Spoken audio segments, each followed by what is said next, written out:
सीताराम।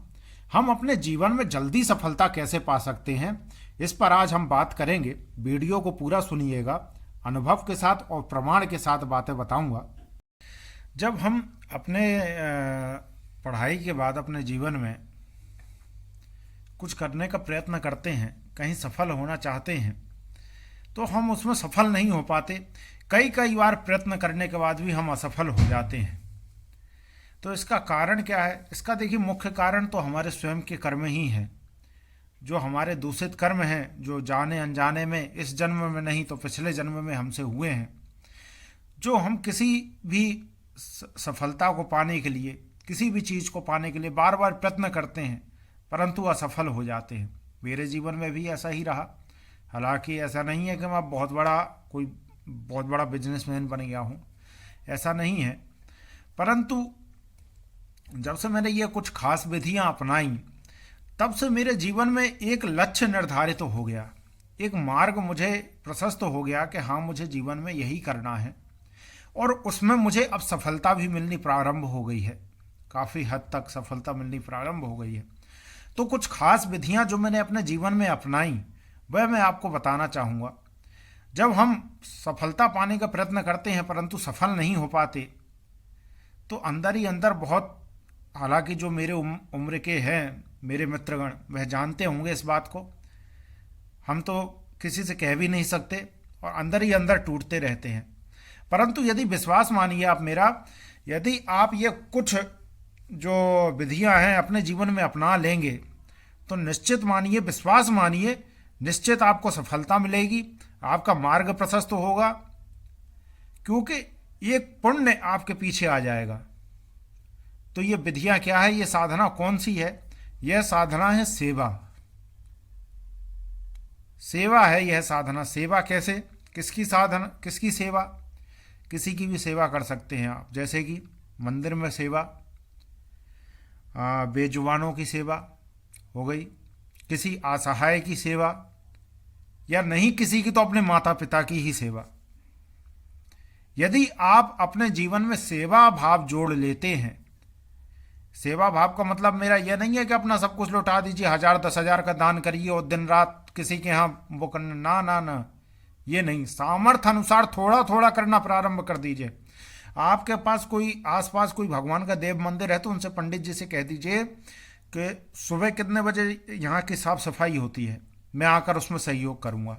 उतने बजे सुबह पहुँच जाइए और उस मंदिर की सेवा में, साफ सफाई में सहयोग करिए।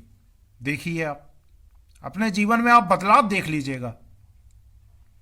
ना कुछ हो तो आपके आसपास बेजुबान जानवर रहते होंगे, उन बेजुबान जानवरों को रोटी खिलाना प्रारंभ कर दीजिए। ऐसा नहीं कि बिल्कुल, जितना आपका सामर्थ्य बने, 1 रोटी 2 रोटी, जितना सामर्थ्य बने उतना करना प्रारंभ कर दीजिए। ना कुछ ज़्यादा हो तो 1 चुटकी 2 चुटकी आटा तो आपके पास होगा ही, वो आप चींटियों को डालना प्रारंभ कर दीजिए।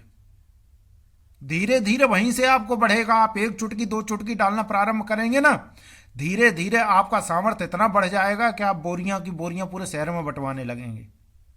ये मैं ऐसे ही नहीं बोल रहा हूँ, मैंने देख रखी हैं चीज़ें।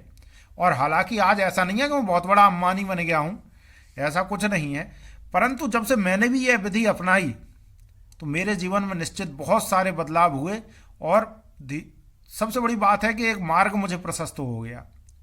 एक दिन में कोई सफल तो हो नहीं जाता है, धीरे धीरे सफलता हाथ लगती है। हालांकि मेरा बहुत बड़ा कोई वो नहीं था कि मुझे बहुत बड़ा आदमी बनना है या केवल जीवन में पैसा ही पैसा कमाना है। एक अध्यात्म में मेरा वो रहा है, उस अध्यात्म में मुझे सफलता मिलना प्रारंभ हुई जब से मैंने यह विधि अपनाई। क्योंकि मैंने एक हमारे यहाँ के बहुत बड़े बिजनेसमैन हैं, मैंने अपने शहर में देखा है। तो उनको जब, हालांकि जब वो इतने बड़े बिजनेसमैन नहीं थे, अब तो वो बहुत ऊपर हो गए, बहुत काफ़ी आगे पहुँच चुके हैं। तो जब वो इतने ऊपर नहीं थे, तब मैंने उनकी एक आदत देखी थी कि वो सुबह प्रातः काल, एक पास में बहुत बड़ा ग्राउंड था, वहाँ पे हम सुबह टहलने, दौड़ लगाने, एक्सरसाइज वगैरह करने जाया करते थे। तो वहाँ पर मैंने देखा था, वे अंकल जी प्रातःकाल एक डिब्बी में आटा लेकर के आते थे, भुजा हुआ आटा, पंजीरी, उसमें थोड़ी शक्कर वगैरह डाल के पंजीरी लेकर के आते थे इतने बड़े डब्बे में।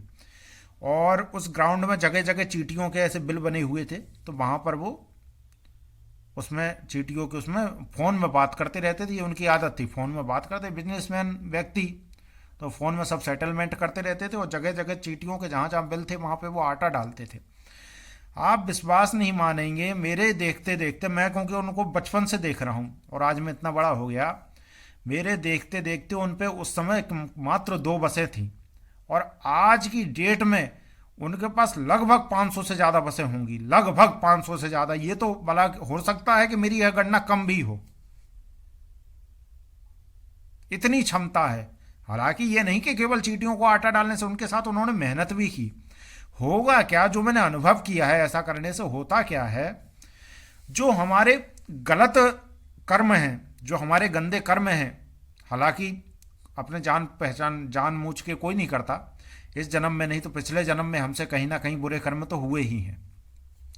तो जो हमारे गंदे कर्म हैं वो जब हम सफलता पाने का प्रयास करते हैं तो वह गंदे कर्म आकर के वहां पर बाधा डालते हैं। और जब हम पुण्य कर्म करने लगते हैं, ऐसे पुण्य कर्म करते हैं, तो इन छोटे छोटे पुण्य कर्मों में विश्वास मानिए, इस ये जो मैंने आपको सब बताया ना, इन पुण्य कर्मों में इतनी शक्ति है, इतनी शक्ति है कि ये उस जो आपका गलत कर्म है उसको काट देगा। जो समस्या आपको, जो परेशानी आपको वैसे शारीरिक भुगतनी पड़ती, वो शारीरिक परेशानी आपने किसी की सेवा के लिए भुगत ली, शारीरिक श्रम कर लिया, तो वो वहां पर कट गया आपका। कुछ धन जो आपका वैसे हॉस्पिटल में आदि जगहों पर खर्च होता, वो आपका किसी की सेवा में खर्च हो गया, तो वह कट गया आपका। और पुण्य का पुण्य प्लस में जुड़ रहा है आपका पाप कर्म भी कटेगा। और विश्वास मानिए, अब निरंतर करते रहेंगे इसको, एक जीवन में एक वो बना लेंगे अपनी दिनचर्या, तो आपका पुण्य कर्म भी बढ़ेगा। पाप कर्म को बराबर करके काट के फिर आगे आपका पुण्य कर्म प्लस होने लगेगा। तो जहां जहां पर आप गिरेंगे ये पुण्य आपके आके आपको संभालेगा। विश्वास मानिए, ना कुछ है तो छोड़िए दुनिया को। आपके घर में हमारे माता पिता हैं, सुबह उठकर माता पिता को प्रणाम करिए और शाम को सोने से पहले उनके चरण दबा के सोइए। मात्र इतना कर लीजिए आप अपने जीवन में प्रभाव देखिएगा, क्योंकि मैंने अपने जीवन में अंतर देखा है, तभी मैं बता रहा हूं ये सब चीजें। किसी भी मंदिर को पकड़ लीजिए, बेजुबानों को पकड़ लीजिए ना, ये सब नहीं कर सकते तो केवल अपने माता पिता को ही प्रसन्न करना चालू कर दीजिए। आपके माता पिता आपके ऊपर प्रसन्न हो जाएं तो किसी भी देवी देवता में इतनी क्षमता नहीं है कि वो आपको सफल होने से रोक सके। विश्वास मानिए, किसी भी दूषित कर्म में, किसी भी देवी देवता में। अब आप कहेंगे हमारे माता पिता तो ऐसे ही प्रसन्न रहते, ना, सेवा करिए, उससे वो आपके पाप कर्म कटेंगे जो आपके संचित अभी बचे हुए हैं। सेवा करिए, उस सेवा के द्वारा उनके हृदय से आशीर्वाद निकलेगा, उस आशीर्वाद से परम कल्याण होता है। तो यह एक विशेष साधना है जिसके द्वारा हम सरलता से सफल हो सकते हैं।